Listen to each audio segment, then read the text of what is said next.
Sa bawat araw, may problema tayong hinaharap. Sa trabaho, sa pamilya, sa sarili. Pero ang tanong ay hindi kung may problema, kundi kung paano tayo tutugon. Ang pagiging solution-focused ay hindi lang mindset, kundi disiplina. Sa halip na magbabad sa reklamo, natututo tayong magtanong. Ano ang pwede kong gawin ngayon? Sa halip na matakot sa pagkakamali, natututo tayong bumangon, mag-adjust, at magpatuloy. Sa episode na ito, pag-uusapan natin kung paano isabuhay ang solusyon sa bawat aspeto ng ating buhay at kung paano ito nagiging inspirasyon para sa iba. Ito ang simula ng mas malinaw, mas matibay, at mas makabuluhang paglalakbay. Pero bago natin simulan, paki-like naman ng video nating ito dahil malaking tulong na po yan sa mga content creator na kagaya namin. Maraming salamat po. Chapter 1: The Mindset Shift. Kapag pinag-uusapan natin ang buhay, madalas nating marinig ang mga reklamo, ang hirap ng trabaho, ang taas ng presyo, ang dami ng problema sa pamilya, sa lipunan, sa sarili. Para bang nakaprograma na tayo na unang tinitingnan ang mali, ang kulang, ang hindi gumagana. At kung tutuusin, natural ito. Ang utak ng tao ay may tinatawag na negativity bias. Ibig sabihin, mas mabilis nating napapansin ang masama kaysa sa maganda, mas tumatagal sa isip ang problema kaysa sa solusyon. Ito ang dahilan kung bakit maraming tao ang nai-stuck sa pag-iisip ng problema, paulit-ulit na iniikot sa isip ang mga pagkakamali, ang mga kakulangan, at ang mga bagay na hindi nila kontrolado. Kung iisipin natin parang may magnet ang problema. Kapag may isang maliit na aberya, lumalaki ito sa isip natin. Nagiging sentro ng lahat ng atensyon. Halimbawa, kung may isang araw na maaga tayong gumising, nakapag-exercise, nakapagtrabaho ng maayos, pero sa huli ay may isang tao lang na hindi sumang-ayon sa atin, iyon ang inuuwi natin sa gabi. Hindi natin maalala ang siyam na magagandang bagay na nangyari, kundi ang isang negatibong komento. Ganito gumagana ang problem-centered thinking. Sa psychology, tinatawag itong rumination. Ang rumination ay yung paulit-ulit na pagnguya ng parehong problema sa isip kahit wala namang bagong nangyayari. Para tayong nagre-replay ng eksena sa utak, iniisip kung bakit nangyari, paano nangyari, at ano ang mali.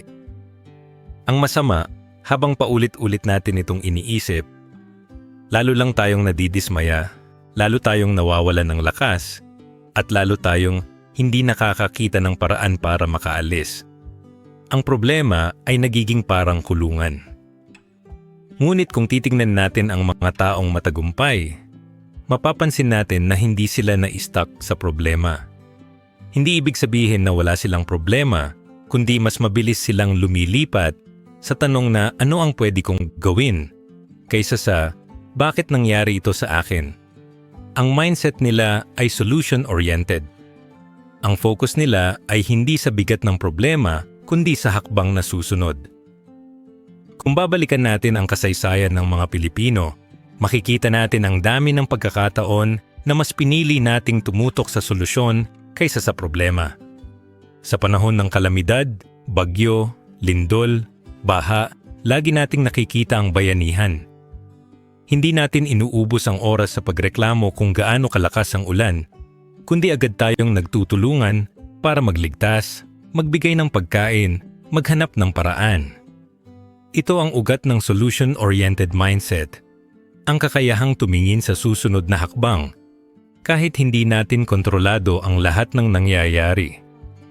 Ang mindset shift na ito ay hindi madali. Dahil nga natural sa atin ang tumutok sa problema, kailangan natin ng disiplina para baguhin ang direksyon ng ating isip.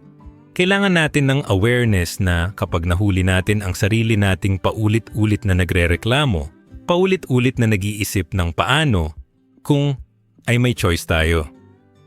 Pwede nating piliin na itanong, ano ang pwede kong gawin ngayon? Isipin natin ang isang driver na na-flat ang gulong sa gitna ng biyahe. Kung ang focus niya ay sa problema, iisipin niya, bakit ako?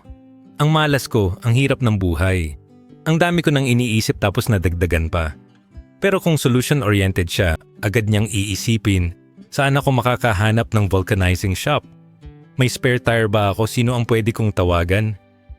Parehong sitwasyon pero magkaibang mindset. Ang isa ay na-stuck sa problema, ang isa ay gumagalaw papunta sa solution. Kung ilalapit natin ito sa personal na buhay, makikita natin na karamihan sa stress natin ay galing sa sobrang pagtutok sa problema. Kapag may utang, iniisip natin araw-araw kung gaano kabigat, kung gaano kahirap, kung gaano katagal bago matapos. Pero kung solution-oriented tayo, ang tanong ay, ano ang pwede kong gawin para mabawasan ito? Pwede ba akong magdagdag ng maliit na income? Pwede ba akong magbawas ng gastos? Ang mindset shift ay hindi magic, pero ito ang simula ng pagbabago. Ang psychology ng solution-oriented mindset ay nakaugat sa tinatawag na growth mindset. Kapag naniniwala tayo na may paraan, na may hakbang, na may posibilidad, mas nagiging bukas ang utak natin sa paghahanap ng solusyon. Kapag naniniwala tayo na ang problema ay hindi permanente, mas nagiging matatag tayo. Ang problema ay nagiging pansamantala lang, hindi panghabang buhay. Kung titignan natin ang mga entrepreneur, makikita natin na halos lahat ng negosyo ay nagsimula sa problema.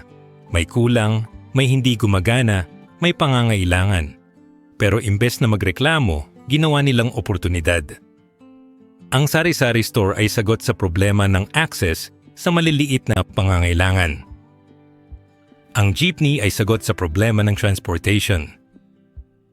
Ang mga bagong apps ay sagot sa problema ng convenience. Ang lahat ng ito ay produkto ng solution-oriented mindset.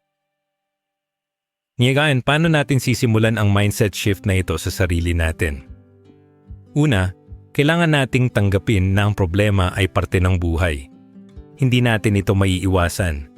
Pero hindi ibig sabihin na kailangan nating manatili doon. Ang problema ay parang traffic. Kapag na-stuck tayo sa traffic, wala tayong magagawa kung hindi tanggapin na nandyan siya. Pero pwede tayong maghanap ng alternate route, pwede tayong mag-adjust ng oras, pwede tayong magdala ng pasensya. Ang problema ay hindi mawawala, pero pwede nating piliin kung paano tayo gagalaw. Ikalawa, kailangan nating sanayin ang sarili na magtanong ng tamang tanong. Kapag nahuli natin ang sarili na nagrereklamo, palitan natin ng tanong na ano ang pwede kong gawin ngayon? Kapag nahuli natin ang sarili na nag-iisip ng bakit ako, palitan natin ng paano ko ito malalampasan? Ang tanong ang nagdidikta ng direksyon ng isip. Ikatlo, kailangan nating palibutan ang sarili ng mga taong solution-oriented. Kapag puro reklamo ang naririnig natin, mahahawa tayo. Pero kapag puro aksyon ang nakikita natin, mahahawa rin tayo.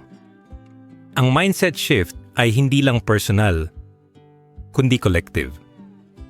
Kapag tayo ay nasa isang grupo na ang focus ay solusyon, mas mabilis tayong natututo. Sa huli, ang mindset shift ay tungkol sa pagpili. Pwede tayong manatili sa problema, paulit-ulit na iniisip ang bigat, ang hirap, ang kawalan ng kontrol. O pwede tayong lumipat sa solusyon, kahit maliit, kahit simple, basta gumagalaw.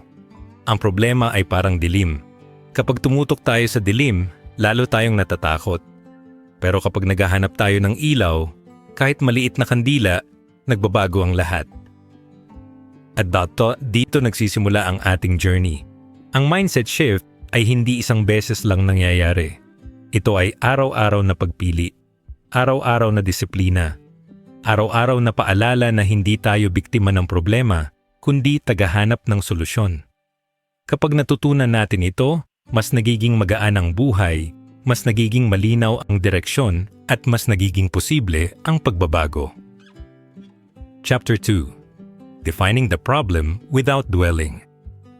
Sa bawat araw ng buhay natin, hindi maiiwasan na may mga problema tayong kaharapin. Minsan maliit lang, katulad ng pagkasira ng cellphone charger o pagkahuli sa isang meeting. Minsan malaki, katulad ng pagkawala ng trabaho, pagkakasakit ng mahal sa buhay, o pagkakaroon ng utang na hindi agad mabayaran. Natural na reaksyon ng tao ang mag-alala, mag-isip, at minsan ay mag-overthink. Pero dito pumapasok ang isang mahalagang prinsipyo. Kailangan nating matutong kilalanin ang problema, pero huwag tayong magpakulong sa kanya. Ang tunay na lakas ay nasa kakayahan nating magbigay ng tamang espasyo sa problema. Sapat para maintindihan, pero hindi sobra para lamunin ang buong isip at puso natin. Kapag may problema, ang unang instinct ng marami ay mag-dwell. Ibig sabihin, paulit-ulit na iniisip, paulit-ulit na binabalikan, paulit-ulit na pinapalaki sa isip. Ang resulta, mas nagiging mabigat kaysa sa totoong bigat ng sitwasyon. Kung may maliit na aberya, nagiging parang bundok sa isip natin. Kung may isang tao lang na hindi sumang-ayon, nagiging parang lahat ay laban sa atin. Ito ang panganib ng overanalyzing. Kapag sobra tayong nagbabad sa problema, nawawala ang clarity, nawawala ang energy, at nawawala ang kakayahan nating maghanap ng solusyon. Ang unang hakbang para hindi tayo ma-stuck ay ang tamang pag-acknowledge. Hindi natin pwedeng i-deny ang problema dahil kung itatanggi natin, mas lalong lalala. Pero hindi rin natin pwedeng gawing sentro ng lahat ng iniisip. Ang tamang paraan ay kilalanin siya ng malinaw. Oo, may problema. Oo, may nangyaring hindi ko gusto. Oo, may bagay na hindi ko kontrolado. Kapag malinaw na nating tinanggap, mas madali na nating mapaghiwalay ang emosyon sa katotohanan. Dito pumapasok ang mahalagang prinsipyo ng separating facts from emotions. Madalas kasi ang problema ay lumalaki hindi dahil sa mismong sitwasyon, kundi dahil sa emosyon na nakakabit dito. Halimbawa, kung may kaibigan na hindi sumipot sa usapan, ang fact ay simple. Hindi siya dumating. Pero ang emotion ay, siguro hindi niya ako pinapahalagahan. Siguro hindi na siya interesado sa pagkakaibigan namin. Ang fact ay isang pangyayari, pero ang emotion ay interpretation. Kapag hindi natin ito napaghiwalay, nagiging mas mabigat ang problema kaysa sa dapat. Kung ilalapit natin ito sa mas malalaking situation, makikita natin ang parehong pattern. Kapag nawalan ng trabaho ang isang tao, ang fact ay wala na siyang trabaho. Pero ang emotion ay wala na akong halaga, wala na akong kinabukasan, wala na akong kakayahan. Kapag pinagsama ang fact at emotion, nagiging parang walang solusyon. Pero kapag pinaghiwalay, mas nagiging malinaw. Oo, wala akong trabaho ngayon. Pero hindi ibig sabihin na wala na akong halaga. Hindi ibig sabihin na wala na akong kinabukasan. Ang fact ay isang situation. Ang emotion ay reaction. At ang solusyon ay nakasalalay sa kung paano ko haharapin ang fact, hindi sa kung paano ko iikot-ikot ang emotion. Ang susi dito ay ang tinatawag na name it, frame it, move on technique. Una, name it. Pangalanan ang problema ng malinaw. Huwag paligoy-ligoy, huwag gawing mas malaki kaysa sa dapat. Kung may utang, sabihin, may utang ako. Kung may conflict, sabihin, nag-away kami. Kung may pagkakamali, sabihin, nagkamali ako. Ang manang pag-name ng problema ay parang paglalagay ng label. Kapag may pangalan, mas madaling kilalanin, mas madaling hawakan. Ikalawa, frame it. Ibig sabihin, bigyan ng tamang konteksto. Ang problema ay hindi buong buhay natin, kundi isang parte lang. Kung may utang, hindi ibig sabihin na wala na tayong kakayahan. Kung may conflict, hindi ibig sabihin na wala na tayong relasyon. Kung may pagkakamali, hindi ibig sabihin na wala na tayong halaga. Ang pag-frame ng problema ay parang paglalagay ng picture sa frame. Kapag nasa frame, may hangganan. Hindi siya lumalampas sa lahat ng aspeto ng buhay. Ikatlo, move on. Kapag malinaw na ang pangalan at nasa tamang frame na, kailangan na nating lumipat sa susunod na hakbang. Hindi ibig sabihin na wala na ang problema, kundi hindi na siya sentro ng lahat ng iniisip. Ang tanong ay, ano ang pwede kong gawin ngayon? Kapag may utang, pwede nating isipin ang maliit na paraan para mabawasan. Kapag may conflict, pwede nating isipin ang hakbang para magkaayos. Kapag may pagkakamali, pwede nating isipin ang paraan para matuto. Ang move on ay hindi pagtakas, kundi paglipat ng focus mula sa problema papunta sa solusyon. Kung titingnan natin ang mga taong matagumpay, makikita natin na halos lahat ay gumagamit ng ganitong prinsipyo. Hindi sila naisistuck sa problema, kundi mabilis nilang pinapangalanan, nilalagay sa tamang frame, at lumilipat sa aksyon. Ang mga negosyante, halimbawa, araw-araw may problema. Pero kung magbabad sila sa bawat aberya, hindi sila makakagalaw. Ang ginagawa nila, kinikilala ang problema, nilalagay sa tamang konteksto, at agad na naghahanap ng paraan. Kung ilalapit natin ito sa kultura ng mga Pilipino, makikita natin ang dami ng pagkakataon na ginamit natin ang name it, frame it, move on. Sa panahon ng kalamidad, hindi natin itinatanggi ang problema. Pinapangalanan natin, may bagyo, may baha, may lindol. Nilalagay natin sa frame, oo, malaki ang pinsala, pero hindi ito ang katapusan. At agad tayong lumilipat sa move on. Nagtutulungan, nagbabayanihan, nag-aambagan ng pagkain, nagliligtas ng kapitbahay. Ito ang lakas ng mindset na hindi nagbabad sa problema, kundi agad na gumagalaw sa solusyon. Kung gagamitin natin ito sa personal na buhay, makikita natin ang pagbabago. Kapag may problema sa relasyon, imbes na magbabad sa emotion, pangalanan natin, nag-away kami. Ilagay sa frame, oo may conflict pero hindi ibig sabihin na wala na ang pagmamahal. At lumipat sa move on, ano ang pwede kong gawin para magkaayos? Kapag may problema sa trabaho, pangalanan natin, nagkamali ako sa report. Ilagay sa frame, oo may pagkakamali pero hindi ibig sabihin na wala na akong kakayahan. At lumipat sa move on, ano ang pwede kong gawin para maitama? Sa huli, ang defining the problem without dwelling ay tungkol sa tamang balanse. Hindi natin itinatanggi ang problema, pero hindi rin natin siya ginagawang sentro ng lahat. Pinapangalanan natin, nilalagay sa tamang frame, at lumilipat sa solution. Kapag natutunan natin ito, mas nagiging magaan ang buhay, mas nagiging malinaw ang isip, at mas nagiging posible ang pagbabago. Ang problema ay parang ulap.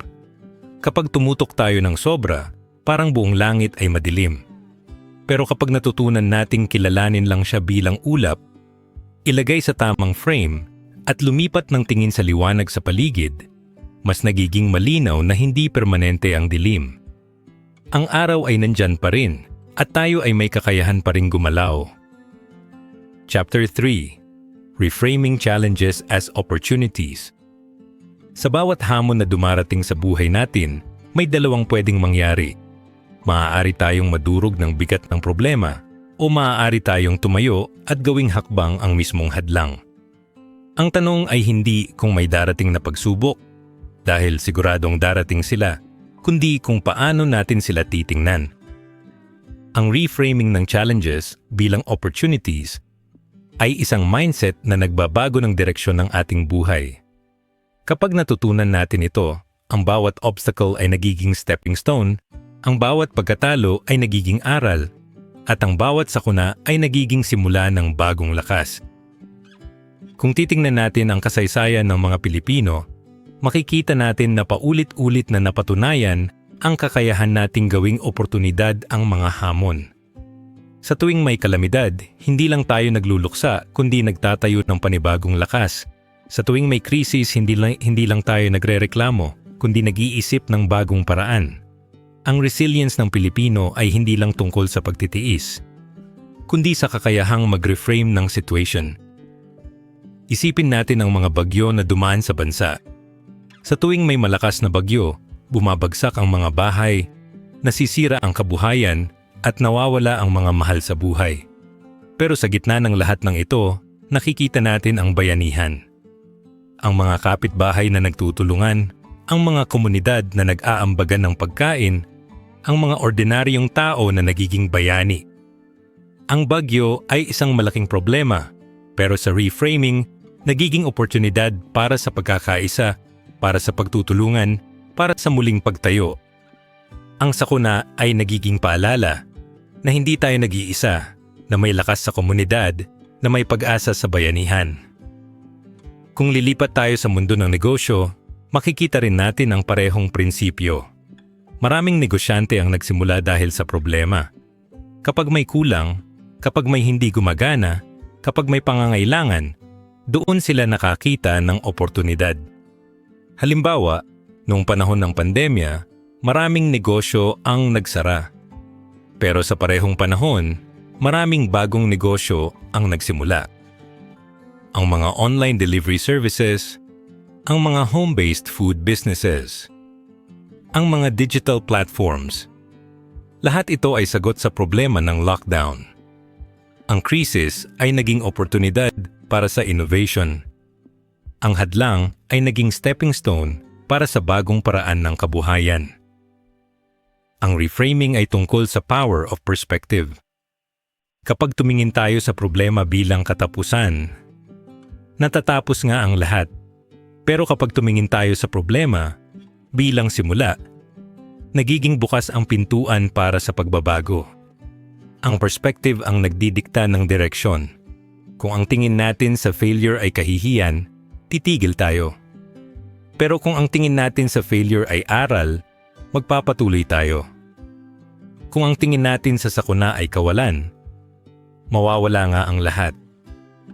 Pero kung ang tingin natin sa sakuna ay pagkakataon para magtulungan, mas lalong lumalakas ang komunidad.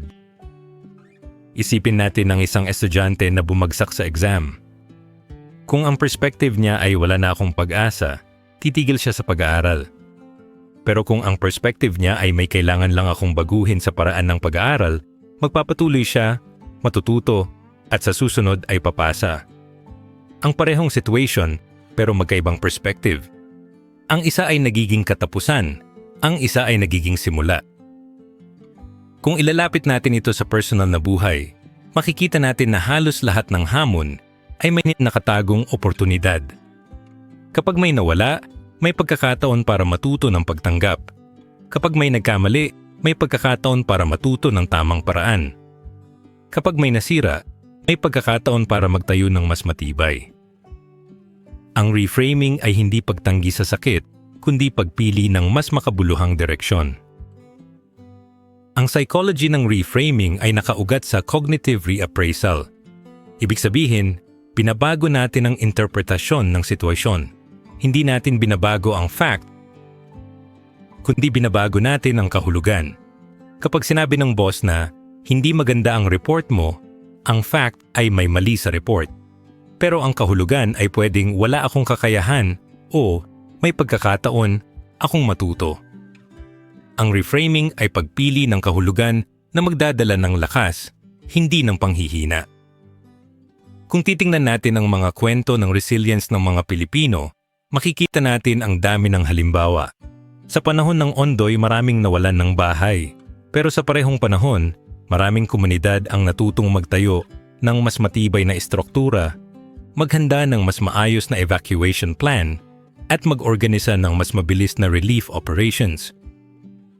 Ang sakuna ay naging aral, ang aral ay naging oportunidad, at ang oportunidad ay naging lakas. Sa mundo ng negosyo, makikita natin ang mga kwento ng mga taong nag-pivot. Kapag hindi na gumagana ang dati nilang produkto, nag-iisip sila ng bago. Kapag bumagsak ang demand, nag-iisip sila ng ibang market. Kapag nagbago ang panahon, nag-iisip sila ng ibang paraan. Ang mga negosyanteng ito ay hindi na-stuck sa problema, kundi ginagamit ang problema bilang direksyon para sa innovation. Ang obstacle ay nagiging stepping stone. Ang failure ay nagiging simula ng tagumpay. Ang reframing challenges as opportunities ay hindi lang tungkol sa malalaking sakuna o negosyo. Ito ay tungkol sa araw-araw na buhay. Kapag may traffic, pwede nating isipin na sayang ang oras. Pero pwede rin nating isipin na pagkakataon nito para makinig ng podcast, para mag-isip ng bagong ideya, para mag-reflect. Kapag may mahabang pila, pwede nating isipin na abala. Pero pwede rin nating isipin na pagkakataon ito para magpasensya, para makilala ang ibang tao, para magpahinga. Ang reframing ay tungkol sa pagpili ng mas makabuluhang kahulugan sa bawat situation. Sa huli, ang reframing ay isang mindset na nagbabago ng buhay. Kapag natutunan natin ito, ang bawat hamon ay nagiging oportunidad, ang bawat obstacle ay nagiging stepping stone, at ang bawat failure ay nagiging aral. Ang power of perspective ay nasa kamay natin. Pwede tayong tumingin sa dilim bilang katapusan. O pwede tayong tumingin sa dilim bilang pagkakataon para maghanap ng liwanag. At dito natin makikita ang tunay na lakas ng Pilipino. Hindi tayo natatapos sa problema. Hindi tayo nauubos sa sakuna. Hindi tayo nawawala sa failure. Sa halip, natututo tayong mag-reframe, natututo tayong maghanap ng oportunidad, natututo tayong magpatuloy. Ang bawat hamon ay nagiging hakbang, ang bawat hadlang ay nagiging tulay, at ang bawat pagsubok ay nagiging simula ng bagong lakas. Chapter 4: The Role of Creativity in Solutions. Kapag naiipit tayo sa problema, madalas ang unang instinct ay maghanap ng diretsyong sagot. Pero hindi lahat ng sitwasyon ay may obvious na solution. Minsan, kailangan nating lumampas sa limitasyon ng nakasanayan, kailangan nating gumamit ng imagination, at kailangan nating mag-isip ng mas malikhain. Ang creativity ay hindi lang para sa mga artist or inventor. Ito ay para sa lahat ng tao na gustong makahanap ng paraan kahit mahirap, kahit kakaiba, kahit imposible sa unang tingin. Ang role ng creativity sa solutions ay napakahalaga dahil ito ang nagbibigay sa atin ng kakayahang mag-brainstorm beyond limitations. Kung titignan natin ang karaniwang brainstorming, madalas ay nakatali sa kung ano ang practical, kung ano ang realistic, kung ano ang kaya agad gawin. Pero ang tunay na brainstorming ay hindi lang tungkol sa practicality, kundi tungkol sa pagbubukas ng isip sa lahat ng posibilidad. Kapag nag-brainstorm tayo beyond limitations, hindi natin agad iniisip kung kaya ba o hindi, kundi iniisip natin kung ano ang pwedeng mangyari kung walang hadlang. Ang ganitong klase ng pag-iisip ay nagbubukas ng pintuan sa mga ideya na dati ay hindi natin nakikita. Halimbawa, isipin natin ang isang komunidad na walang kuryente. Kung ang focus ay sa problema, iisipin lang natin, wala tayong ilaw, wala tayong power.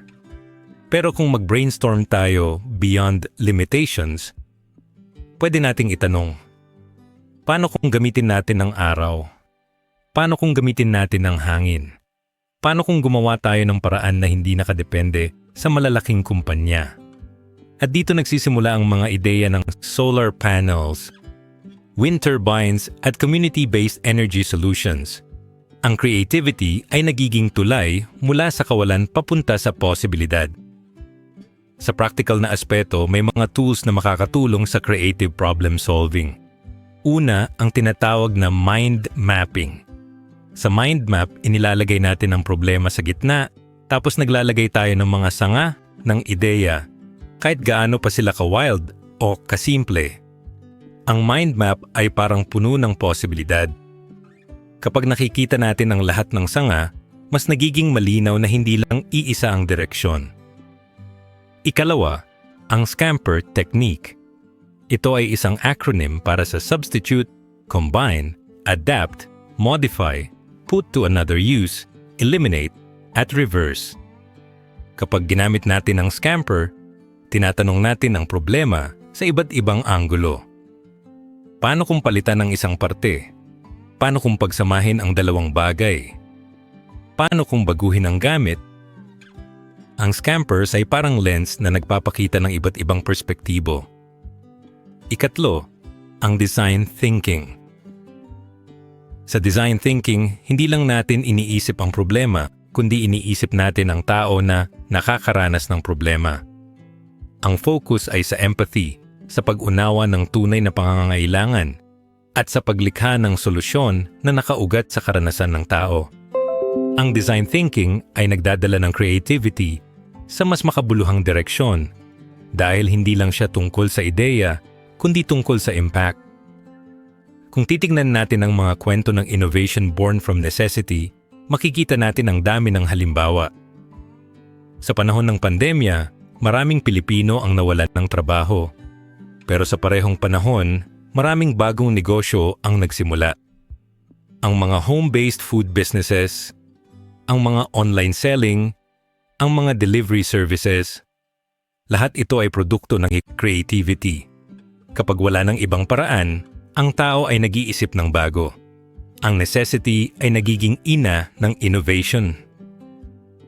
Isipin natin ang jeepney. Ang jeepney ay nagsimula mula sa surplus ng military jeeps pagkatapos ng World War II. Imbes na itapon, ginamit ng mga Pilipino ang creativity para gawing pampublikong transportasyon. Ang problema ng kakulangan sa sasakyan ay naging oportunidad para sa isang iconic na simbolo ng kultura. Ang jeepney ay hindi lang solusyon, kundi innovation na isinilang mula sa pangangailangan. Kung lilipat tayo sa mas modernong panahon, makikita natin ang mga kwento ng mga estudyante na gumagawa ng paraan kahit kulang sa resources. May mga gumagawa ng improvised study lamps gamit ang recycled materials. May mga gumagawa ng murang water filters gamit ang lokal na kagamitan. May mga gumagawa ng apps para sa education kahit walang malaking budget. Ang creativity ay hindi nakadepende sa yaman, kundi sa kakayahang mag-isip ng bago. Ang role ng creativity sa solutions ay hindi lang tungkol sa paglikha ng bago, kundi tungkol sa pagbibigay ng pag-asa. Kapag nakikita natin na may paraan, kahit kakaiba, kahit hindi pa tested, nagiging mas magaan ang problema. Ang creativity ay parang ilaw sa madilim na kwarto. Hindi niya agad tinatanggal ang dilim, pero nagbibigay siya ng direksyon. Kung gagamitin natin ito sa personal na buhay, makikita natin ang epekto. Kapag may problema sa oras, pwede tayong mag-isip ng creative scheduling. Kapag may problema sa pera, pwede tayong mag-isip ng creative budgeting. Kapag may problema sa relasyon, pwede tayong mag-isip ng creative communication. Ang creativity ay hindi lang para sa malalaking proyekto, kundi para sa araw-araw na solution. Sa huli, ang creativity ay hindi luxury, kundi necessity. Kapag natutunan natin na mag-brainstorm beyond limitations, kapag natutunan natin ang practical tools ng problem solving, at kapag natutunan natin ang mga kwento ng innovation born from necessity, mas nagiging handa tayo sa anumang hamon. Ang creativity ay hindi lang tungkol sa art, kundi tungkol sa survival, tungkol sa resilience, tungkol sa pag-asa. At dito natin makikita ang tunay na lakas ng tao. Kapag naiipit, nag-iisip. Kapag nahihirapan, nag-i-innovate. Kapag walang paraan, gumagawa ng paraan. Ang creativity ay hindi lang talento, kundi ugali. At kapag natutunan natin ito, ang bawat problema ay nagiging oportunidad, ang bawat hadlang ay nagiging tulay, at ang bawat sitwasyon ay nagiging simula ng bagong posibilidad. Chapter 5. Collaboration over isolation. Kapag may problema tayong hinaharap, madalas ang instinct ng tao ay mag-isa. Iniisip natin na mas mabilis kung tayo lang ang kikilos, mas simple kung hindi na tayo hihingi ng tulong, mas madali kung hindi na natin isasali ang iba. Pero kung titignan natin ng mas malalim, makikita natin na ang pinakamalalaking solusyon sa buhay ay hindi nagmumula sa iisang tao, kundi sa sama-samang pagkilos. Ang collaboration ay mas makapangyarihan kaysa isolation dahil ang solusyon ay mas lumalago, mas tumitibay, at mas nagiging sustainable kapag pinagsama ang lakas ng marami. Kung titignan natin ang mga organization, makikita natin na ang mga team na nagtutulungan ay mas mabilis makahanap ng sagot kaysa sa mga taong nagtatrabaho ng hiwa-hiwalay. Ang mga silo o yung mga grupo na nagkukulong ng sarili nilang impormasyon ay madalas nagiging hadlang sa pagunlad.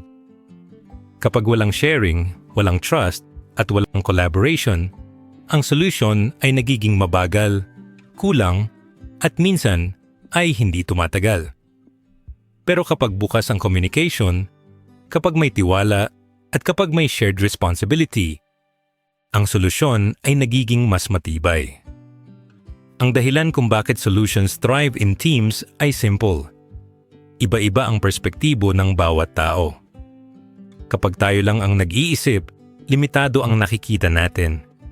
Pero kapag may kasama tayong iba, lumalawak ang pananaw. Ang isang tao ay maaring magdala ng creativity, ang isa ay magdala ng practicality, ang isa ay magdala ng technical skills, at ang isa ay magdala ng empathy. Kapag pinagsama ang lahat ng ito, mas nagiging buo ang solusyon. Ang diversity ng team ay nagiging lakas, hindi kahinaan. Pero para maging matagumpay ang collaboration, kailangan ng trust.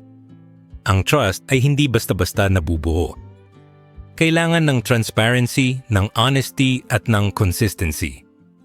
Kapag may tiwala, mas madaling magbahagi ng ideya, mas madaling magbigay ng feedback, at mas madaling mag-commit sa shared responsibility. Kapag walang tiwala, kahit gaano kaganda ang plano, mahihirapan itong magtagumpay. Ang shared responsibility ay isa pang mahalagang aspeto. Kapag ang solusyon ay nakasalalay lang sa iisang tao, madaling bumagsak. Pero kapag ang responsibility ay pinaghahatian, mas nagiging matatag. Ang bawat isa ay may ambag, may accountability, at may ownership. Ang solusyon ay hindi lang para sa isa, kundi para sa lahat. At dahil dito, mas nagiging sustainable ang resulta. Kung titignan natin ang kultura ng mga Pilipino, makikita natin ang pinakamagandang halimbawa ng collaboration. Ang bayanihan. Ang bayanihan ay hindi lang tradisyon, kundi mindset. Kapag may bahay na kailangang ilipat, sama-sama ang komunidad. Kapag may sakuna, sama-sama ang tulong. Kapag may nangangailangan, sama-sama ang ambag. Ang bayanihan ay simbolo ng lakas ng collaboration. Hindi ito tungkol sa iisang tao, kundi tungkol sa sama-samang pagkilos. Isipin natin ang mga kwento ng bayanihan sa panahon ng kalamidad. Kapag bumabaha, hindi lang ang pamilya ang kumikilos, kundi ang buong barangay. May nagdadala ng pagkain, may nag-aalok ng tirahan, may nagliligtas ng kapitbahay. Ang problema ay nagiging mas magaan dahil hindi siya binubuhat ng iisa, kundi ng lahat. Ang bayanihan ay nagiging sagot sa isolation, at ang solution ay nagiging mas mabilis, mas matibay, mas makabuluhan. Kung lilipat tayo sa mundo ng negosyo, makikita rin natin ang halaga ng collaboration. Ang mga kumpanya na bukas sa teamwork ay mas mabilis mag-innovate. Kapag ang mga departamento ay nagtutulungan, mas nagiging buo ang produkto. Kapag ang mga empleyado ay may trust at shared responsibility, mas nagiging committed sila sa success. Ang mga kumpanya na nakukulong sa silos ay madalas nahuhuli. Dahil kulang sa sharing, kulang sa collaboration, at kulang sa collective strength. Sa personal na buhay, makikita rin natin ang epekto. Kapag may problema sa pamilya, mas mabilis itong nalulutas kapag lahat ay nagtutulungan. Kapag may problema sa relasyon, mas nagiging matibay ang solusyon kapag parehong committed ang dalawang tao. Kapag may problema sa komunidad, mas nagiging sustainable ang solusyon kapag lahat ay may ambag. Ang collaboration ay hindi lang para sa malalaking proyekto, kundi para sa araw-araw na buhay. Ang psychology ng collaboration ay nakaugat sa social connection. Ang tao ay likas na social being. Kapag nag-iisa, mas mabilis tayong nadidismaya, mas mabilis tayong nawawalan ng lakas. Pero, kapag may kasama, mas nagiging matatag. Ang connection ay nagbibigay ng motivation, ng inspiration, at ng resilience. Ang collaboration ay hindi lang practical, kundi emotional. Kung titignan natin ang mga kwento ng bayanihan sa modernong panahon, makikita natin ang dami ng halimbawa. Kapag may fundraising para sa isang pasyente, sama-sama ang komunidad. Kapag may online drive para sa mga nasalanta ng bagyo, sama-sama ang mga tao sa social media. Kapag may community pantry, sama-sama ang mga tao sa pagbibigay at sa pagtanggap. Ang bayanihan ay buhay pa rin, At ito ang patunay na collaboration ay mas makapangyarihan kaysa isolation. Sa huli, ang collaboration over isolation ay tungkol sa pagpili ng sama-sama kaysa mag-isa. Kapag pinili natin ang isolation, mabilis tayong mapapagod, mabilis tayong mawawalan ng direksyon, at mabilis tayong madudurog ng problema. Pero kapag pinili natin ang collaboration, mas nagiging magaan ang problema, mas nagiging malinaw ang solusyon, at mas nagiging sustainable ang resulta. Ang trust, ang shared responsibility, at ang bayanihan ay nagiging tulay mula sa problema papunta sa solusyon. At dito natin makikita ang tunay na lakas ng Pilipino. Hindi tayo nag-iisa. Hindi tayo natatapos sa problema. Hindi tayo nauubos sa isolation. Sa halip, natututo tayong magtulungan, natututo tayong magbahagi, natututo tayong magbayanihan. Ang bawat solusyon ay nagiging mas matibay kapag pinagsama ang lakas ng lahat. Ang bawat hamon ay nagiging mas magaan kapag binuhat ng komunidad. At ang bawat problema ay nagiging oportunidad para sa sama-samang pagkilos. Chapter 6: Action Beats Overthinking. Kapag may problema o pangarap tayong gustong abutin, madalas ang unang instinct ay mag-isip ng mag-isip. Iniisa-isa natin ang lahat ng posibleng senaryo, lahat ng posibleng pagkakamali, lahat ng posibleng sagot. Sa una, parang maganda ang ganitong paraan. Parang mas nagiging handa tayo, mas nagiging maingat, mas nagiging matalino. Pero kung titingnan natin ng mas malalim, makikita natin na ang sobrang pag-iisip ay nagiging hadlang. Ang analysis paralysis ay isang trap na pumipigil sa atin na kumilos. Kapag sobra tayong nagbabad sa pag-iisip, nawawala ang momentum, nawawala ang lakas, at nawawala ang pagkakataon. Ang danger ng analysis paralysis ay hindi lang sa oras, kundi sa opportunity. Kapag sobra tayong nag-iisip, madalas nauubos ang oras sa pagplano, pero wala tayong nagagawa. Kapag sobra tayong nag-aalala sa posibleng pagkakamali, madalas hindi na tayo kumikilos. Kapag sobra tayong nagbibilang ng risk, madalas hindi na natin nakikita ang reward. Ang resulta, natatali tayo sa isip, pero hindi tayo umaabot sa aksyon.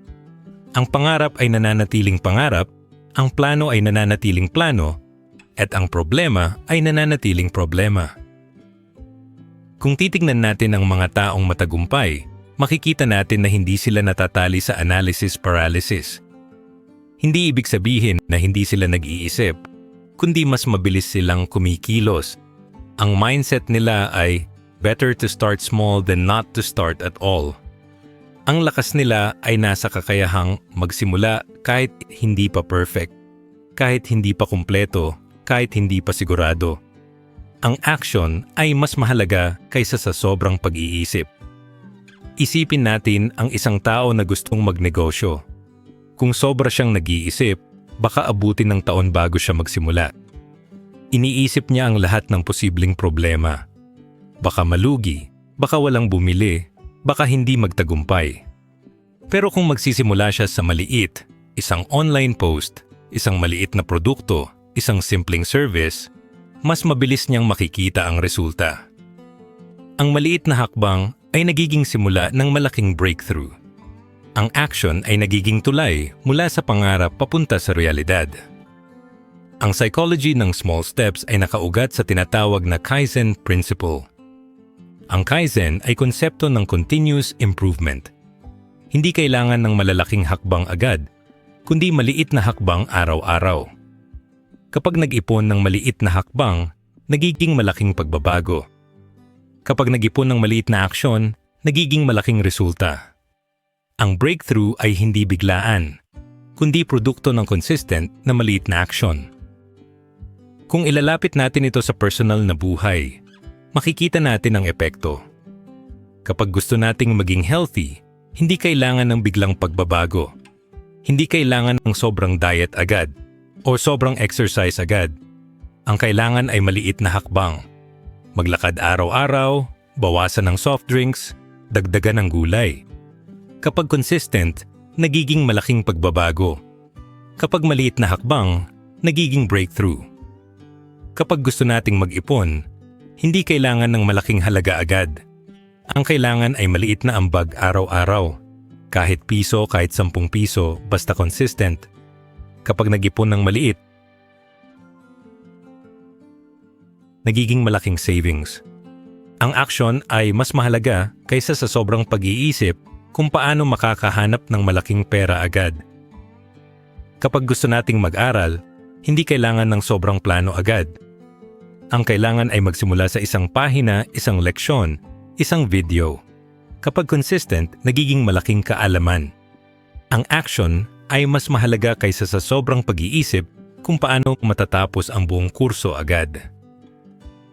Ang daily habits para manatiling action-oriented ay simple pero makapangyarihan. Una, mag-set ng maliit na goal araw-araw. Hindi kailangan ng sobrang laki, basta achievable. Kapag natapos ang maliit na goal, nagiging momentum. Ikalawa, maglagay ng oras para sa aksyon, hindi lang para sa pag-iisip. Kapag may oras na nakalaan para kumilos, mas nagiging consistent. Ikatlo, mag-celebrate ng maliit na progress. Kapag nakikita natin ang resulta, kahit maliit, mas nagiging motivated tayo. Kung titingnan natin ang mga kwento ng mga Pilipino, makikita natin ang dami ng halimbawa ng action beats overthinking. Sa panahon ng kalamidad, hindi tayo nagbabad sa pag-iisip kung gaano kalakas ang bagyo. Agad tayong kumikilos. Nagliligtas ng kapitbahay, nag-aambag ng pagkain, nagbubukas ng bahay para sa mga nangangailangan. Ang action ay mas mahalaga kaysa sa sobrang pag-iisip. Sa mundo ng negosyo, makikita natin ang mga kwento ng mga taong nagsimula sa maliit. Ang mga online sellers na nagsimula sa isang produkto, ang mga food businesses na nagsimula sa isang recipe, ang mga service providers na nagsimula sa isang client.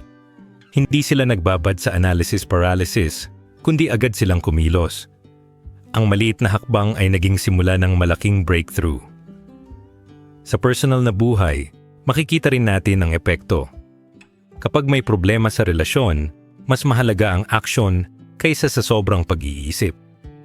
Ang simpleng pag-uusap, ang simpleng paghingi ng tawad, ang simpleng pag-abot ng kamay ay mas makapangyarihan kaysa sa sobrang pag-iisip ng lahat ng posibleng senaryo.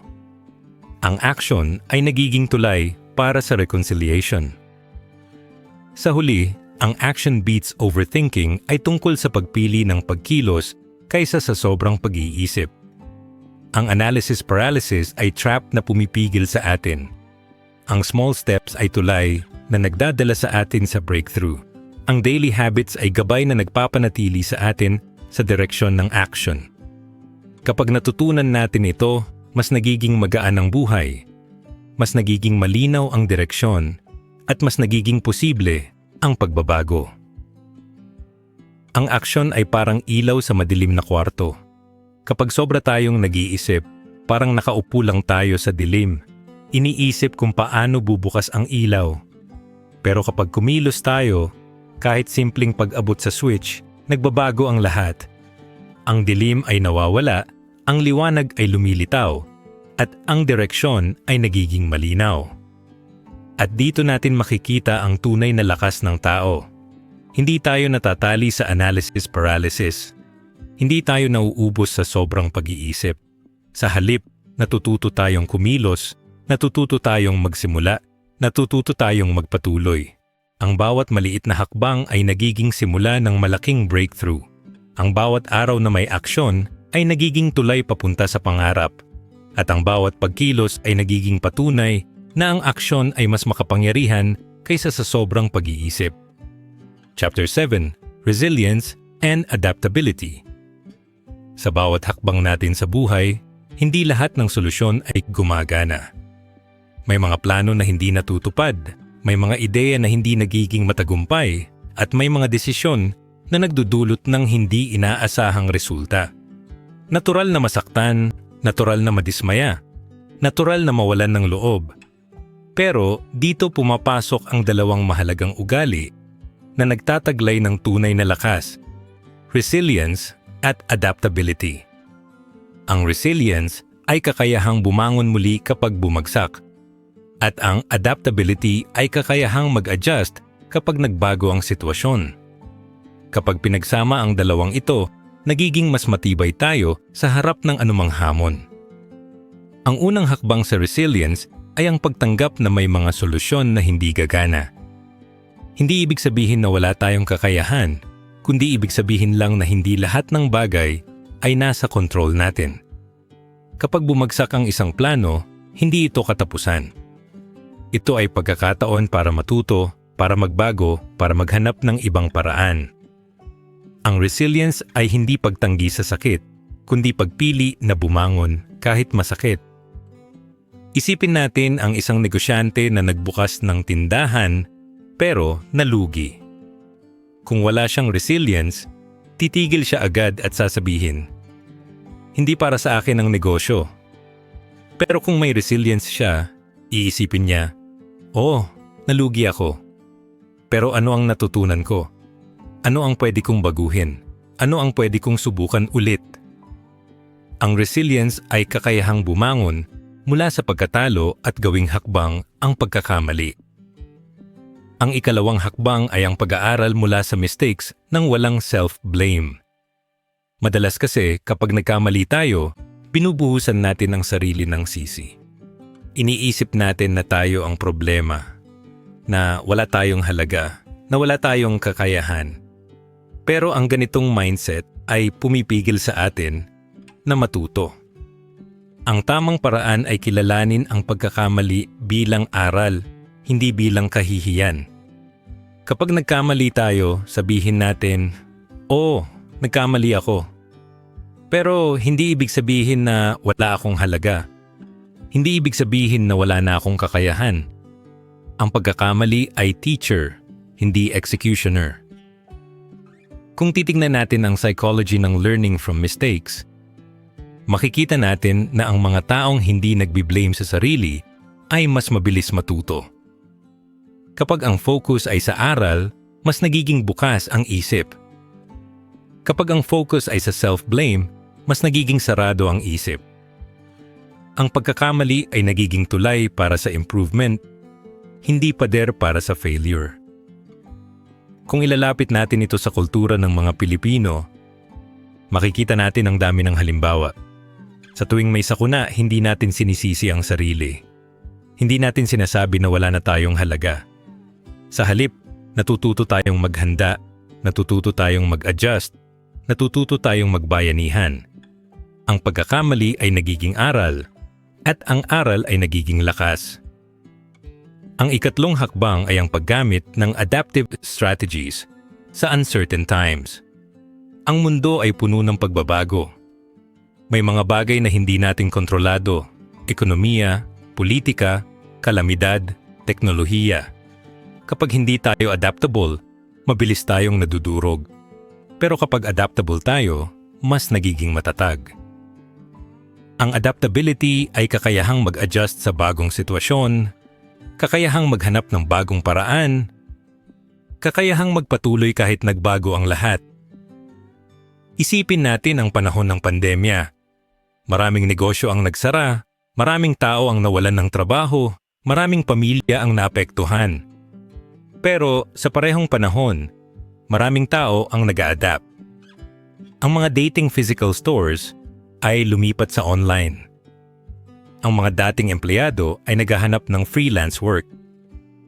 Ang mga dating estudyante ay natutong mag-aral online. Ang adaptability ay naging susi para makaligtas sa uncertain times.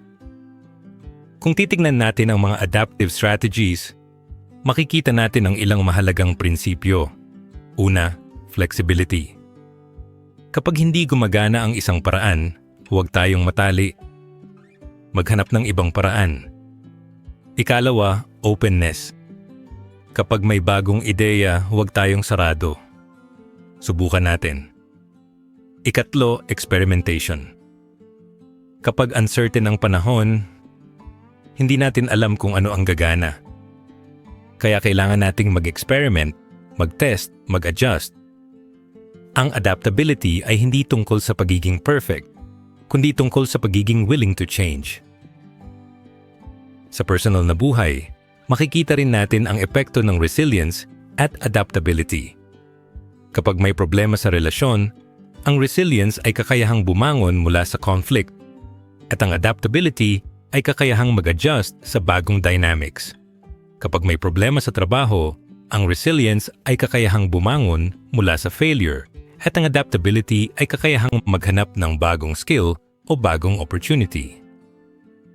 Kapag may problema sa pamilya, ang resilience ay kakayahang bumangon mula sa sakit, at ang adaptability ay kakayahang mag-adjust sa bagong situation. Sa huli, ang resilience at adaptability ay dalawang ugali na nagdadala ng tunay na lakas. Ang resilience ay bumabangon mula sa pagkatalo, at ang adaptability ay nag-a-adjust sa pagbabago. Kapag natutunan natin ang dalawang ito, mas nagiging handa tayo sa anumang hamon, mas nagiging matatag tayo sa anumang situation, at mas nagiging posible ang pagbabago. Ang resilience ay parang spring. Kapag pinisil, bumabalik. Ang adaptability ay parang tubig. Kapag nilagay sa kahit anong lalagyan, nag-a-adjust.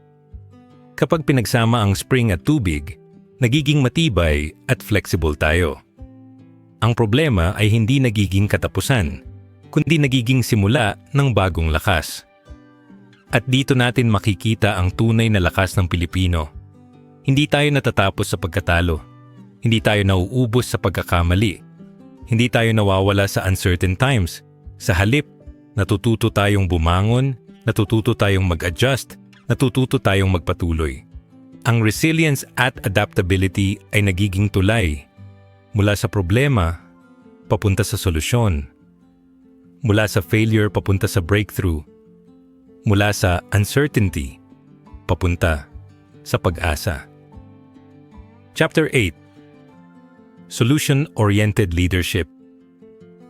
Kapag pinag-uusapan natin ang pamumuno, madalas ang naiisip ay kapangyarihan, awtoridad, at kontrol. Pero kung titingnan natin ng mas malalim, ang tunay na pamumuno ay hindi lang tungkol sa kung sino ang nasa taas, kundi kung paano niya ginagabayan ang iba. Ang solution-oriented leadership ay isang uri ng pamumuno na nakatuon hindi sa problema, kundi sa progreso. Ang mga leader na ganito ay hindi nagbabad sa kung ano ang mali, kundi nagtuturo ng direksyon kung paano makakahanap ng sagot. Ang kanilang lakas ay nasa kakayahang magbigay ng pag-asa, magbigay ng inspirasyon, at magbigay ng malinaw na hakbang kahit sa gitna ng kaguluhan. Kung titignan natin ang psychology ng leadership, makikita natin na ang mga tao ay mas sumusunod sa leader na nakatuon sa solusyon kaysa sa leader na puro reklamo. Kapag ang leader ay nakikita lang ang problema, ang team ay nadidismaya. Pero kapag ang leader ay nakikita ang posibilidad, ang team ay nagiging motivated. Ang solution-oriented leadership ay nagiging gabay para sa lahat dahil ang focus ay sa kung ano ang pwede nating gawin, hindi sa kung ano ang hindi natin kontrolado. Ang unang aspeto ng solution-oriented leadership ay ang kakayahang mag-inspire ng focus on progress. Ang mga leader na ganito ay hindi lang nagsasalita ng problema, kundi nagtuturo ng direksyon. Kapag may crisis, hindi sila nagbabad sa takot, kundi nagtuturo ng hakbang. Kapag may failure, hindi sila nagbabad sa sisi, kundi nagtuturo ng aral. Ang kanilang inspirasyon ay nakaugat sa kakayahang magpakita ng posibilidad kahit sa gitna ng dilim. Isipin natin ang isang leader sa komunidad na humaharap sa kalamidad. Kung ang focus niya ay sa problema, sasabihin niya, ang hirap ng sitwasyon, ang dami nating kawalan, ang dami nating hindi kontrolado. Pero kung solution-oriented siya, sasabihin niya, oo, mahirap ang sitwasyon, pero may magagawa tayo. Pwede tayong mag-organisa ng relief. Pwede tayong magtulungan. Pwede tayong maghanap ng paraan. Ang parehong sitwasyon, pero magkaibang direksyon.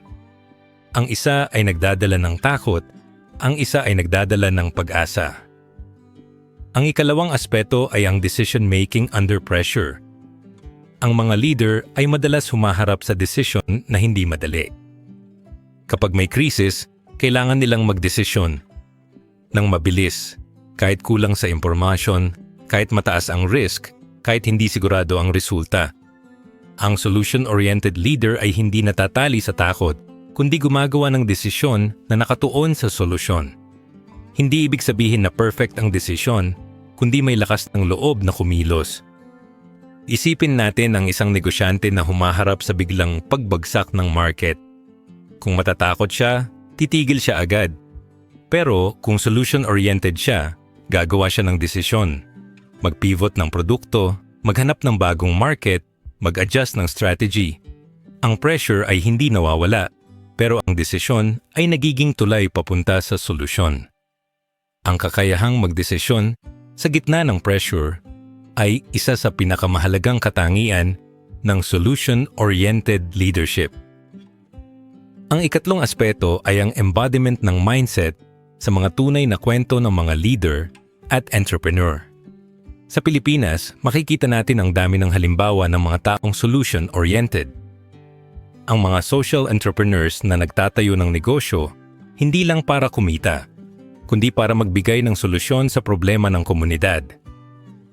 Ang mga leader ng barangay na nag-oorganisa ng relief operations sa gitna ng bagyo. Ang mga negosyanteng nag-pivot sa panahon ng pandemya para magpatuloy ang kabuhayan. Ang lahat ng ito ay patunay na ang solution-oriented leadership ay buhay at aktibo sa ating kultura. Isipin natin ang kwento ng community pantries na sumikat noong panahon ng pandemya.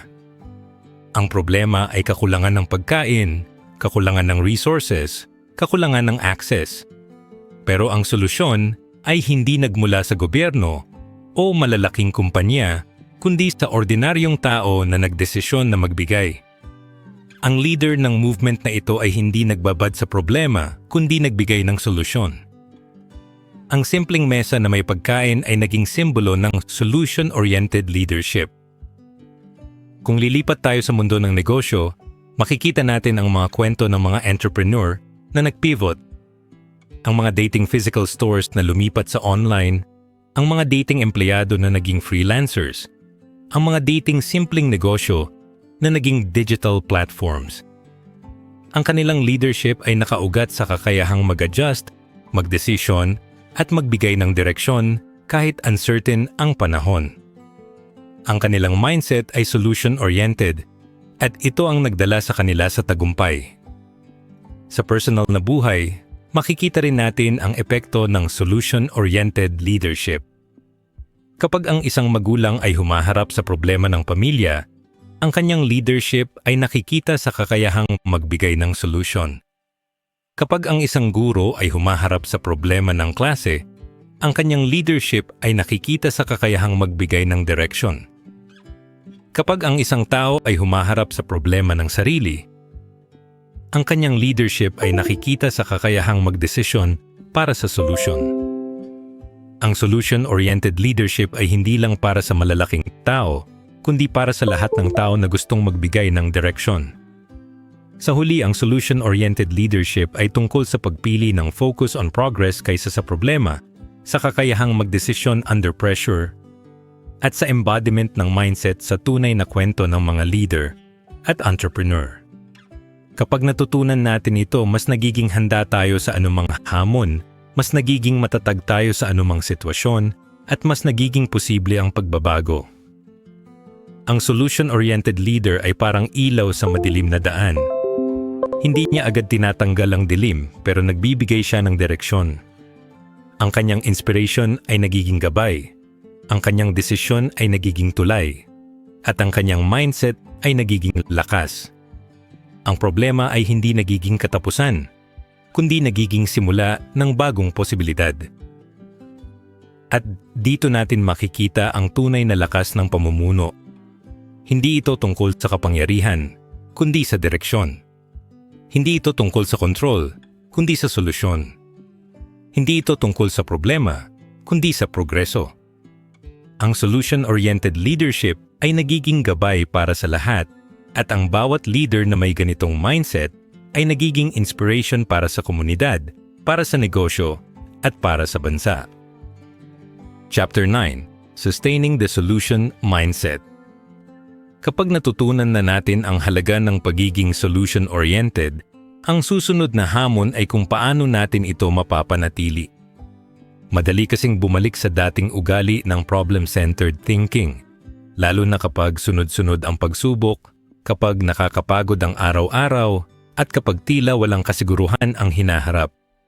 Ang sustaining ng solution mindset ay hindi isang beses lang na desisyon, kundi araw-araw na disiplina. Ito ay tungkol sa pag-embed ng solution focus sa ating kultura, sa ating routines, at sa ating pang-araw-araw na ugali. Kung titignan natin ang mga organization, makikita natin na ang mga matagumpay ay hindi lang dahil sa magagandang ideya, kundi dahil sa kultura na nakatuon sa solusyon. Kapag ang kultura ng isang grupo ay nakatuon sa problema, madalas nauubos ang oras sa sisi, sa reklamo, at sa pag-aalala. Pero kapag ang kultura ay nakatuon sa solusyon, mas mabilis ang aksyon, mas malinaw ang direksyon, at mas matibay ang resulta. Ang solution focus ay nagiging parte ng identity ng grupo, hindi lang isang strategy. Sa personal na buhay, ganito rin. Kapag ang routines natin ay nakatuon sa problema, madalas nauubos ang oras sa pag-iisip ng bakit mahirap, bakit kulang, bakit hindi gumagana. Pero kapag ang routines natin ay nakatuon sa solusyon, mas nagiging productive tayo. Ang simpleng habit ng pagtatanong ng ano ang pwede kong gawin ngayon ay nagiging gabay para manatiling solution-oriented. Ang simpleng habit ng paglista ng maliit na progress araw-araw ay nagiging paalala na may direksyon tayo. Isa sa pinakamahalagang tools para sa continuous improvement ay ang konsepto ng Kaizen. Ang Kaizen ay isang Japanese principle na nangangahulugang patuloy na pagpapabuti. Hindi ito tungkol sa malalaking pagbabago agad, kundi sa maliit na hakbang araw-araw. Kapag nag-ipon ng maliit na improvement, nagiging malaking pagbabago. Kapag nag-ipon ng maliit na aksyon, nagiging malaking resulta. Ang Kaizen ay nagiging tulay para manatiling solution-oriented dahil hindi tayo natatali sa problema, kundi patuloy tayong gumagalaw papunta sa mas mabuting direksyon. Halimbawa, kung gusto nating maging mas healthy, hindi kailangan ng biglang pagbabago. Ang Kaizen ay nagtuturo na magdagdag ng maliit na habit araw-araw, maglakad ng 10 minuto, bawasan ng isang soft drink, dagdagan ng isang serving ng gulay. Kapag consistent, nagiging malaking pagbabago. Ang Kaizen ay hindi nakakatakot dahil maliit lang ang hakbang. Pero dahil consistent, nagiging sustainable ang resulta. Isa pang tool ay ang feedback loops. Ang feedback ay hindi lang tungkol sa criticism, kundi tungkol sa pag-unawa kung ano ang gumagana at ano ang hindi. Kapag may feedback loop, mas mabilis nating nakikita ang resulta ng ating action. Kapag gumagana, ipinagpapatuloy. Kapag hindi gumagana, ina-adjust. Ang feedback loop ay nagiging gabay para manatiling solution-oriented. Dahil hindi tayo natatali sa problema, kundi patuloy tayong nag-a-adjust. Kung titignan natin ang mga kumpanya, makikita natin na ang mga may feedback loop ay mas mabilis mag-improve. Kapag may customer feedback, ina-adjust ang produkto. Kapag may employee feedback, ina-adjust ang proseso. Kapag may community feedback, ina-adjust ang serbisyo. Ang feedback ay hindi hadlang, kundi tulay para sa improvement. Sa personal na buhay, makikita rin natin ang halaga ng feedback. Kapag may kaibigan na nagsabi ng honest opinion, mas nakikita natin ang blind spots. Kapag may pamilya na nagbigay ng paalala, mas nakikita natin ang kailangan baguhin. Kapag may mentor na nagbigay ng guidance, mas nakikita natin ang direksyon.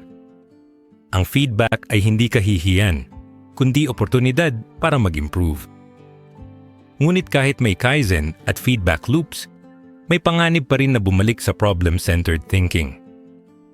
Kapag sunod-sunod ang failure, madali tayong bumalik sa reklamo. Kapag mahirap ang sitwasyon, madali tayong bumalik sa sisi. Kapag uncertain ang panahon, madali tayong bumalik sa takot. Kaya mahalaga ang disiplina para maiwasan ang relapse. Ang unang paraan para maiwasan ang relapse ay ang awareness. Kapag nahuli natin ang sarili na nagbabad sa problema, kailangan nating kilalanin agad. Sabihin natin, oo, nagrereklamo ako. Oo, nagbabad ako sa takot. Pero may choice ako. Ang awareness ay unang hakbang para bumalik sa solution. Ang ikalawang paraan ay ang intentional habits. Kapag may routine tayo na nakatuon sa solusyon, mas madali tayong bumalik. Halimbawa, ang habit ng paglista ng 3 bagay na nagawa natin araw-araw. Ang habit ng pagtatanong ng ano ang pwede kong gawin ngayon. Ang habit ng pag-celebrate ng maliit na progress. Ang intentional habits ay nagiging anchor para manatiling solution-oriented. Ang ikatlong paraan ay ang community support. Kapag mag-isa tayo, mas madali tayong bumalik sa problem-centered thinking. Pero kapag may kasama tayo, mas madali tayong manatili sa solusyon. Ang community ay nagiging paalala, nagiging inspirasyon, at nagiging lakas.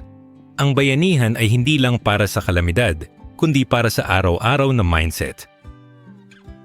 Sa huli, ang sustaining ng solution mindset ay tungkol sa pagpili ng culture, ng routines, ng tools, at ng habits na nakatuon sa solution. Ang Kaizen ay nagtuturo ng maliit na hakbang araw-araw. Ang feedback loops ay nagtuturo ng continuous adjustment. Ang awareness, intentional habits, at community support ay nagtuturo ng disiplina para maiwasan ang relapse. Kapag natutunan natin ito, mas nagiging sustainable ang solution mindset. Ang solution mindset ay parang apoy.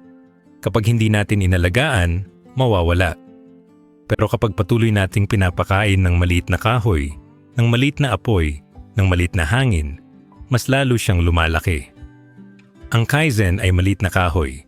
Ang feedback ay maliit na hangin. Ang habits ay maliit na apoy. Kapag pinagsama, nagiging malakas ang apoy. Ang solution mindset ay nagiging sustainable at ang problema ay hindi nagiging katapusan, kundi nagiging simula ng bagong posibilidad. At dito natin makikita ang tunay na lakas ng tao. Hindi lang tayo natututo ng solusyon, kundi natututo tayong manatili sa solusyon. Hindi lang tayo natututo ng mindset, kundi natututo tayong i-embed ang mindset sa kultura, sa routines, at sa habits. Ang bawat araw ay nagiging tulay papunta sa mas mabuting direksyon.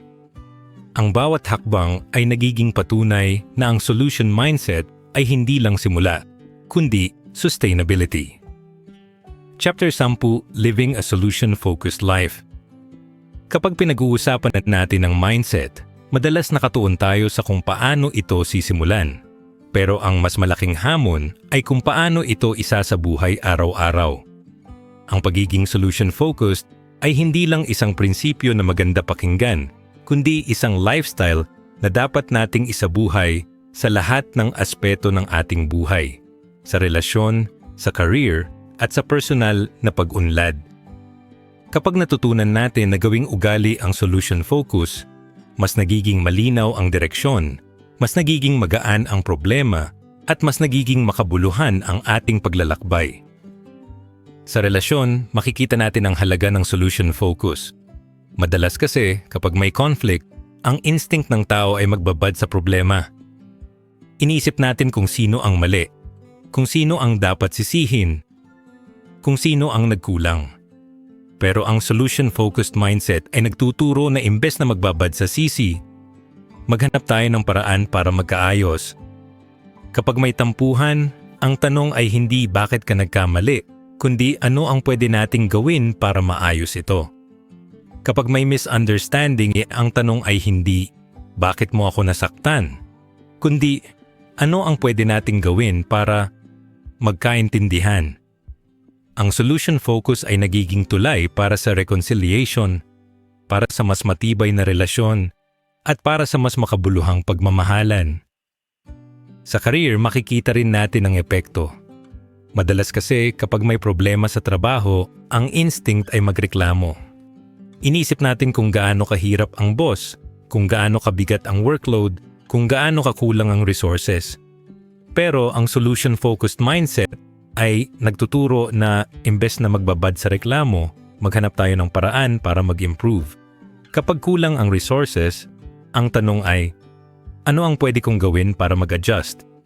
Kapag mahirap ang workload, ang tanong ay, ano ang pwede kong gawin para maging mas efficient?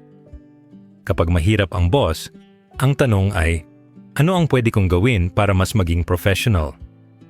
Ang solution focus ay nagiging tulay para sa growth, para sa promotion, at para sa mas makabuluhang career. Sa personal na pag-unlad, makikita natin ang pinakamalaking epekto. Madalas kasi kapag may problema sa sarili, ang instinct ay magbabad sa self-blame. Iniisip natin na wala tayong halaga, na wala tayong kakayahan, na wala tayong pag-asa. Pero ang solution-focused mindset ay nagtuturo na imbes na magbabad sa self-blame, maghanap tayo ng paraan para mag-improve. Kapag nagkamali, ang tanong ay hindi bakit ako ganito, kundi ano ang pwede kong gawin para matuto. Kapag nahirapan, ang tanong ay hindi bakit ako mahina, kundi ano ang pwede kong gawin para lumakas. Kapag nadapa, ang tanong ay hindi bakit ako bumagsak, kundi ano ang pwede kong gawin para bumangon. Ang solution focus ay nagiging tulay para sa self-growth, para sa resilience, at para sa mas makabuluhang buhay. Ang solution-focused life ay hindi lang personal, kundi may ripple effect. Kapag tayo ay solution-oriented, naaapektuhan din ang mga tao sa paligid natin. Kapag tayo ay nakatuon sa solusyon, nagiging inspirasyon tayo sa pamilya, sa kaibigan, sa katrabaho, at sa komunidad. Kapag tayo ay nagpakita ng resilience, nagiging gabay tayo sa iba. Kapag tayo ay nagpakita ng adaptability, nagiging inspiration tayo sa iba.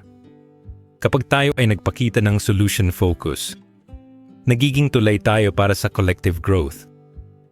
Isipin natin ang isang pamilya na may problema sa finances. Kung ang mindset ay problem-centered, lahat ay nagrereklamo, lahat ay nag-aalala, lahat ay nadidismaya.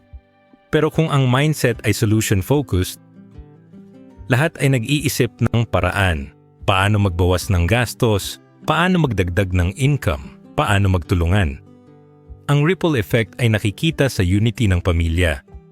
Ang solution focus ng isa ay nagiging inspiration para sa lahat. Isipin natin ang isang team sa trabaho na may problema sa project. Kung ang mindset ay problem-centered, lahat ay nagbabad sa sisi, lahat ay nagbabad sa takot, lahat ay nadidismaya. Pero kung ang mindset ay solution-focused, lahat ay nag-iisip ng paraan. Paano mag-adjust ng timeline? Paano magdagdag ng resources?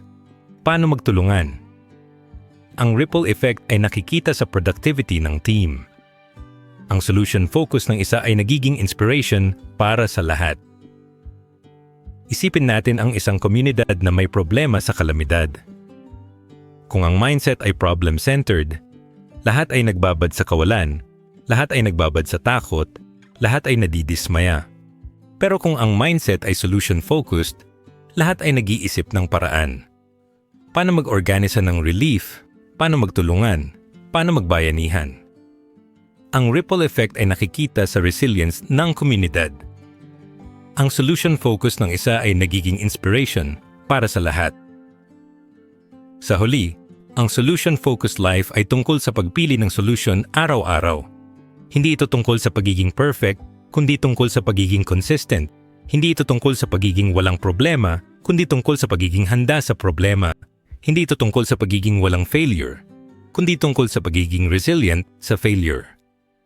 Ang solution-focused life ay tungkol sa pagpili ng solusyon kahit mahirap, kahit uncertain, kahit masakit. Ang call to action ay simple pero makapangyarihan. Piliin natin ang solusyon araw-araw. Kapag may conflict, piliin natin ang reconciliation. Kapag may problema sa trabaho, piliin natin ang improvement. Kapag may problema sa sarili, piliin natin ang growth. Kapag may problema sa komunidad, piliin natin ang bayanihan. Ang bawat araw ay pagkakataon para pumili ng solution. Ang bawat araw ay pagkakataon para magbigay ng inspiration. Ang bawat araw ay pagkakataon para magbago ang buhay. Ang solution-focused life ay parang ilaw na hindi lang para sa atin, kundi para sa lahat ng tao sa paligid natin. Kapag pinili natin ang solusyon, nagiging gabay tayo. Kapag pinili natin ang solusyon, nagiging inspirasyon tayo.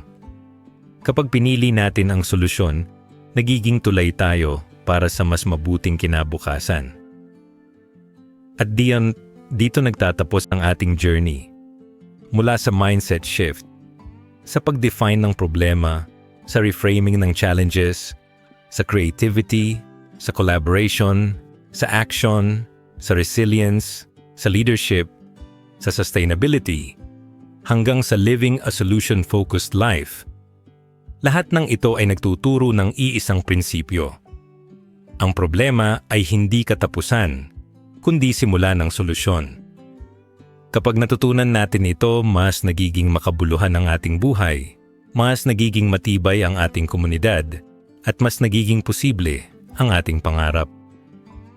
Sa dulo ng lahat, ang tunay na pagbabago ay nagsisimula sa araw-araw na pagpili. Piliin natin ang solusyon kaysa sa reklamo. Piliin natin ang pagkilos kaysa sa pag-aalinlangan. Piliin natin ang pag-asa kaysa sa takot. Ang pagiging solution-focused ay hindi lang para sa malalaking problema, kundi para sa simpleng desisyon, sa tahimik na laban, sa personal na pag-unlad. Kapag isinabuhay natin ito, nagiging mas malinaw ang direksyon, mas matibay ang loob, at mas malawak ang epekto. Hindi lang tayo nagbabago, nakakapagpabago rin tayo ng iba. At sa bawat araw, may pagkakataon tayong pumili ng solusyon. Simulan natin ngayon. Paki-like ang video ito kung nagustuhan ninyo, mag-comment sa baba kung ano ang natutunan nyo dito, at para sa mga iba pang content like this, mag-subscribe kayo sa ating YouTube channel. Muli ako po si Edward Giles at ito ang Gintong Ugali YouTube channel. Maraming salamat sa panonood at kita-kits sa susunod na video.